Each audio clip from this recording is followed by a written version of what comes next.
اعوذ باللہ من الشیطان الرجیم بسم اللہ الرحمن الرحیم واقیموا الصلاة وآتوا الزکاة وارکعوا مع الراکعین اتأمرون الناس بالبر وتنسون انفسکم وانتم تتلون الکتاب افلا تعقلون واستعینوا بالصبر والصلاة وإنها لكبيرة إلا على الخاشعين الذين يظنون أنهم ملاقو ربهم وأنهم إليه راجعون۔ سورۃ البقرہ آیات 43 تا 46 ترجمہ ہے۔ اور قائم رکھو نماز اور دیا کرو زکوٰۃ اور جھکو نماز میں جھکنے والوں کے ساتھ۔ کیا حکم کرتے ہو لوگوں کو نیک کام کا اور بھولتے ہو اپنے آپ کو، اور تم تو پڑھتے ہو کتاب، پھر کیوں نہیں سوچتے ہو؟ اور مدد طلب کرو صبر سے اور نماز سے، اور البتہ وہ نماز بھاری ہے مگر انہی عاجزوں پر جن کو خیال ہے کہ وہ روبرو ہونے والے ہیں اپنے رب کے، اور یہ کہ ان کو اسی کی طرف لوٹ کر جانا ہے۔ پچھلی آیتوں میں بنی اسرائیل کو ایمان اور عقائد قائم رکھنے کی، صحیح ایمان اور عقیدے کی ترغیب دی گئی تھی، اور ان آیات کے اندر جو ہے وہ نیک اعمال اور صالح اعمال کے بارے میں ترغیب دی گئی ہے۔ اور یہ ترغیب صرف بنی اسرائیل کے لیے نہیں ہے، بلکہ اس امت یعنی امت مسلمہ، امت محمدیہ صلی اللہ علیہ وسلم کے لیے بھی یہ اعمال کی ترغیب ہے۔ چنانچہ فرمایا واقیموا الصلاۃ۔ صلاح کا جو لفظ ہے وہ اس کا معنی جو ہے وہ ہے دعا،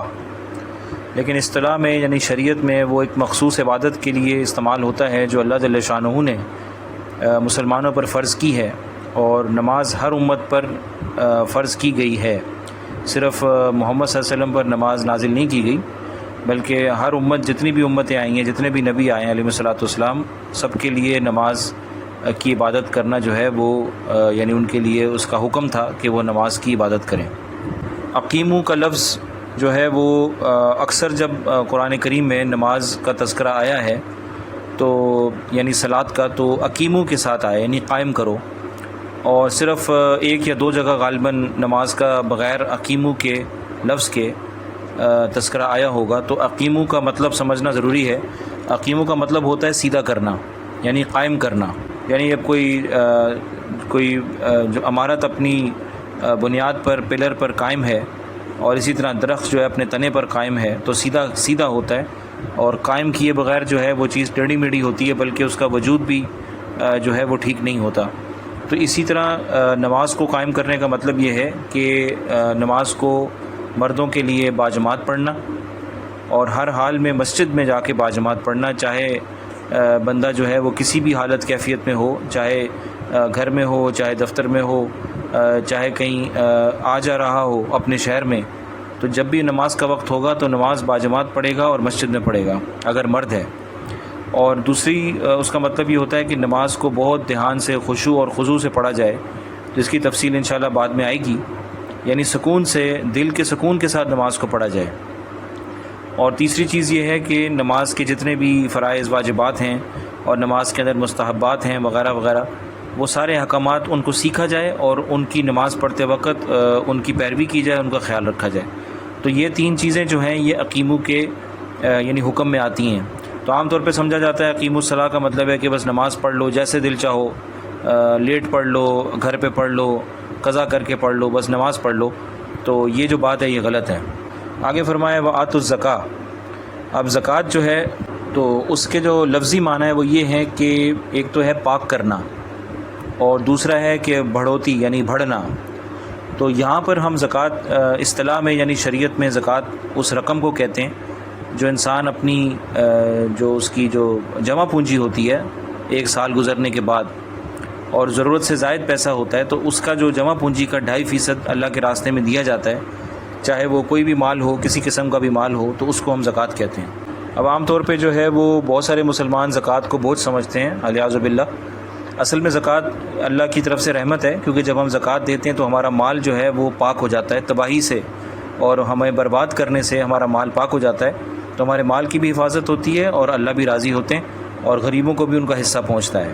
تو زکوٰۃ ادا کرنا تو بہت ہی تھوڑا ہے، ہمیں چاہیے کہ بھی ہم صدقات بھی خوب اللہ کے راستے میں دیں۔ اس کے بعد فرمایا وَارْكَعُوا مَعَ الرَّاكِعِينَ، رکوع کرنے والوں کے ساتھ رکوع کرو۔ تو اب یہ بنی اسرائیل کو خطاب ہے اور جو مجازاً ہمیں بھی خطاب ہے اس امت کو۔ تو رکوع کا لفظ کیوں استعمال کیا گیا؟ حالانکہ نماز میں جو اصل چیز ہے وہ تو سجدہ ہے، تو ہونا یہ چاہیے تھا وَاسْجُدُوا مَعَ السَّاجِدِينَ، لیکن رکوع اس لیے فرمایا کیونکہ جو بنی اسرائیل کی نماز تھی، یعنی ان کو جو اللہ کی طرف سے نماز دی گئی تھی تورات میں اور دیگر دوسرے صحیفوں میں، اس کے اندر رکوع نہیں تھا، اور امت محمدیہ صلی اللہ علیہ وسلم کو جو نماز دی گئی ہے وہ جو ہے اس کے اندر رکوع ہے۔ تو اس لیے یہ ترغیب دے رہے ہیں اللہ تعالیٰ یہودیوں کو، بنی اسرائیل کو، کہ بھائی آپ اسلام قبول کر لیں، اور جو اب مسلمانوں والی نماز ہے، محمد صلی اللہ علیہ وسلم کی جو نماز ہے اس میں رکوع ہے، تو اب وہ والی نماز پڑھیں آپ، اور اسلام قبول کر کے اب یہ والی نماز پڑھیں۔ تو یہ ترغیب ہے۔ مزید اللہ فرما رہے ہیں اَتَأْمُرُونَ النَّاسَ بِالْبِرِّ وَتَنْسَوْنَ أَنفُسَكُمْ، کہ تم لوگوں کو تو نیکی کا حکم کرتے ہو، وَتَنْسَوْنَ اور بھول جاتے ہو، أَنفُسَكُمْ اپنے آپ کو، وَأَنْتُمْ تَتْلُونَ الْكِتَابَ حالانکہ تم کتاب پڑھتے ہو، یعنی تمہارے پاس تورات ہے اور مسلمانوں کے پاس قرآن مجید ہے، اور تمہیں معلوم ہے کہ کیا چیز حق ہے، کیا چیز باطل ہے، کیا سچ ہے، کیا جھوٹ ہے، کیا کرنا ہے، کیا نہیں کرنا۔ تو تم نیکی کا حکم تو لوگوں کو کر رہے ہو، لیکن اپنے آپ کو تم یعنی اس عمل کا قائل نہیں کرتے۔ تو یہود کی عادت یہ تھی کہ وہ دوسروں کو تو کہتے تھے کہ ہاں بھائی، جو یہود مسلمان ہو گئے ان کو کہتے تھے کہ ہاں بھائی تم نے صحیح کیا ہے، کیونکہ محمد صلی اللہ علیہ وسلم تو حق نبی ہیں، یعنی ان کی نبوت حق ہے اور وہ سچے نبی ہیں، لیکن خود جو ہے وہ اپنی ڈھیٹ پنے کی وجہ سے، ضد کی وجہ سے اور دشمنی کی وجہ سے اسلام قبول کرنے سے انکار کر دیتے تھے۔ اور جو ہے وہ اسی طرح بہت سارے مسلمان میں بھی یہی معاملات ہیں کہ دوسروں کو سمجھانا تو بہت آسان ہے، لیکن اپنی ذات پہ اس کو لاگو کرنا بہت مشکل ہوتا ہے۔ تو اس لیے بہت سارے مسلمان دوسروں کو تو ترغیب دیتے ہیں نیکی کی، لیکن جب اپنی باری آتی ہے تو اس عمل کو نہیں کرتے، تو یہ بہت خطرناک بات ہے۔ اور آخرت میں ایک روایت کے مطابق ایسے لوگ جو ہیں جب ان کو جہنم میں ڈال دیا جائے گا، الیاذ باللہ، اللہ معاف کرے، تو جن لوگوں کو انہوں نے دعوت دی ہوگی وہ تو جنت میں پہنچ جائیں گے ان کی دعوت سے، تو وہ ان سے پوچھیں گے کہ تم جہنم میں کیسے چلے گئے، حالانکہ تمہاری دعوت سے تو ہم خود ہدایت یافتہ ہوئے۔ تو وہ جواب دیں گے کہ بھئی ہم تمہیں تو کہتے تھے لیکن ہم عمل نہیں کرتے تھے۔ تو اس لیے جس نے دعوت کے کام کی ذمہ داری لی ہے، جو واعظ کرنے والا ہے، جو کہ لوگوں کو دین کا پیغام پہنچانے والا ہے، اس کے لیے بے تحاشا ضروری ہے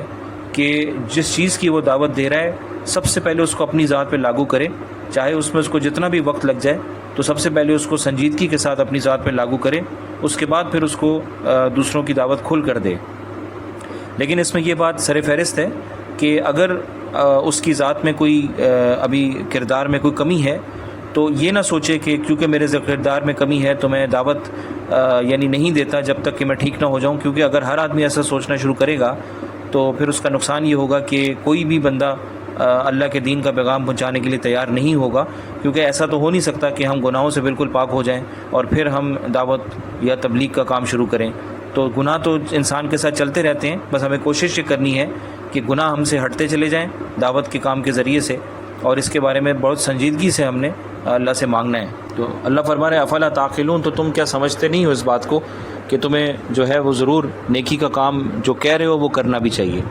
آگے اللہ فرما رہے وَاسْتَعِینُوا بِالصَّبْرِ وَالصَّلَاةِ، جب بھی تمہیں کوئی مسئلہ پیش آئے، جب بھی تمہیں کوئی برا وقت پیش آ جائے، کوئی آزمائش آ جائے اللہ کی طرف سے، کوئی پریشانی آ جائے، کوئی غم آ جائے،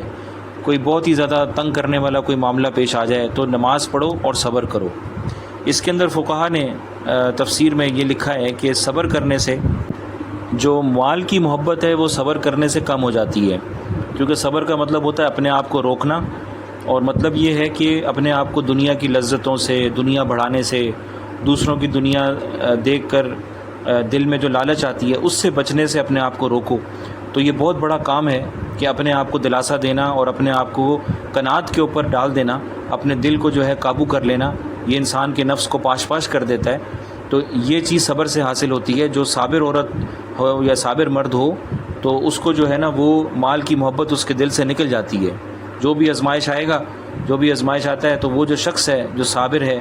وہ صبر کرتا ہے تو اس کے دل سے مال کی محبت جاتی رہتی ہے۔ اور جہاں تک جو جاہ و جلال کی محبت ہے کہ بھئی میرا سٹیٹس ہو اور میری معاشرے میں عزت کی جائے، تو وہ جو ہے نماز کے ذریعے سے وہ چیز دل سے نکلتی ہے، کیونکہ نماز میں انسان جو ہے وہ ہر طرح سے بندش میں ہوتا ہے، جائز کام بھی نہیں کر سکتا، مثلا نماز میں بول نہیں سکتا، بات نہیں کر سکتا، جو ہے کسی کی بات کا جواب نہیں دے سکتا،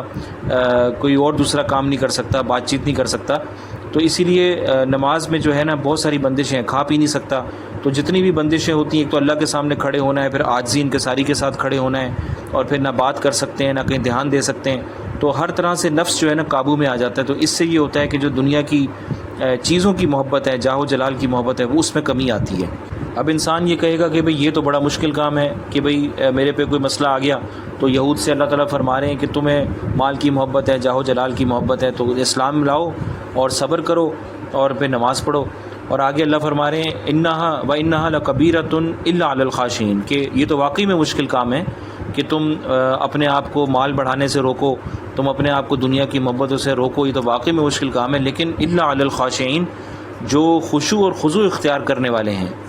جن کے دل میں سکون ہے، جو نماز کو بہت سکون سے پڑھتے ہیں، جو کہ اپنے نماز میں اپنے آپ کو روک کر رکھتے ہیں، نماز کی عبادت کو بہت سکون سے کرتے ہیں، تو ان کے لیے نماز مشکل نہیں ہے۔ تو پتہ یہ چلا کہ بھئی نماز جو ہے وہ صرف ایک عمل کا نام نہیں ہے، بلکہ ایک ذمہ داری کو اپنے کندھوں سے ہٹانے کا نام نہیں ہے، بلکہ نماز ایک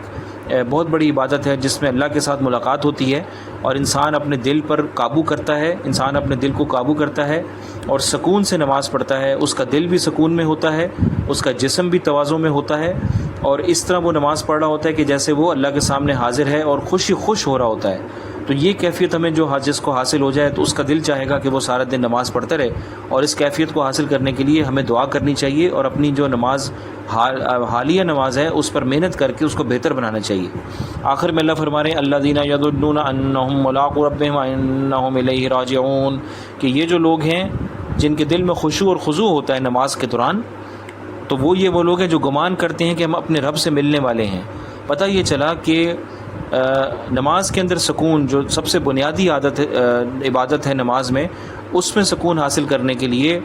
آپ کو آخرت میں اپنا ذہن جو ہے وہ منتقل کرنا پڑے گا کہ بھئی ہم نے اپنے اللہ تعالیٰ سے ملنا ہے، وَأَنَّهُمْ إِلَيْهِ راجعون، اور ہم جو ہے وہ اللہ کی طرف ہی لوٹ کر جانے والے ہیں۔ یعنی اگر ہم قیامت کے بارے میں، حساب کتاب کے بارے میں نہیں سوچیں گے تو نماز میں سکون پیدا ہونا مشکل ہے، نماز صحیح نہیں ہوگی تو ہماری پوری زندگی جو ہے وہ صحیح معنوں میں نہیں گزر سکتی، اور اللہ کی مدد حاصل کرنا مشکل ہے۔ اللہ تعالیٰ ہم سب کو عمل کرنے کی توفیق عطا فرمائے۔